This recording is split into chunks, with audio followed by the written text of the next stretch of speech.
State bank of ইন্ডিয়ার মালদা ব্রাঞ্চে আমার কাউন্টার থেকে ৫৩,০০০ টাকা চুরি করে এই চোরটা সিসিটিভিতে ধরা পড়ে।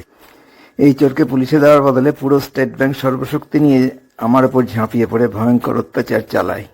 চোরের কোনো ক্ষতি হয়নি, কিন্তু প্রাণে বাঁচতে আমি চাকরি ছাড়তে বাধ্য হই।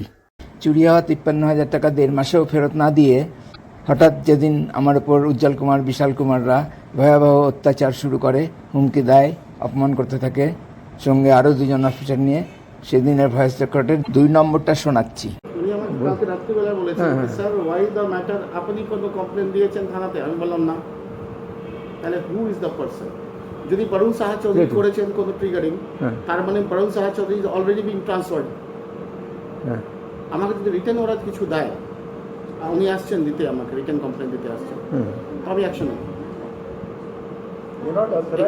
বরুণ সাহা চৌধুরী অ্যাকশন নেব যদি ওরা কোনো টাইপের ট্রিগারিং করেছেন। তারা হ্যাঁ গেছিলাম। আমাদের কিন্তু রিটার্ন যদি কিছু দেন না, তাহলে অশুদ্ধ হবে।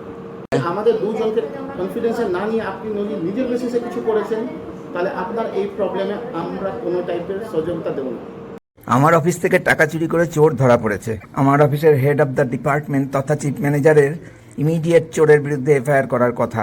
বিষ্ণু ঘোষের বিরুদ্ধেও এফআইআর করা যেতে পারে, কারণ ব্যাংক থেকে ফোন করে বলা হয়েছে বিষ্ণু ঘোষকে তোমার কর্মচারী ৫৩,০০০ টাকার লুজ নোটগুলো দিতে ভুলে গেছে। তাদের দিক থেকে কোনো ভুল হয়নি জানিয়ে বিষ্ণু ঘোষ টাকাটা দিতে অস্বীকার করেছে।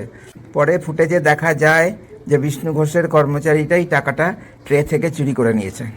টাকা চুরির ফুটেজ দেখেও চুরি করা টাকাটা ফেরত না দিয়ে বিষ্ণু ঘোষ তার ছেলে সহ বাইরের লোকজনকে নিয়ে এসে চিফ ম্যানেজারের চেম্বারে ঢুকে চিৎকার চেঁচামেচি করে হামলা করে। আমার উদ্দেশ্যেই ওই হামলা করা হলেও চিফ ম্যানেজার নিজে ও অন্যান্য অফিসার ও কর্মীরা কোনো রকম প্রতিবাদ না করে বোঝায় যে ওই হামলায় চিফ ম্যানেজার উজ্জ্বল কুমার তথা স্টেট ব্যাংকের মদত আছে। একটা চোর স্টেট ব্যাংক অফ ইন্ডিয়ার ২.৫ লক্ষ অফিসার ও কর্মীকে গদ্দার বানিয়ে দিল, গদ্দার বানিয়ে দিল, গদ্দার বানিয়ে দিল।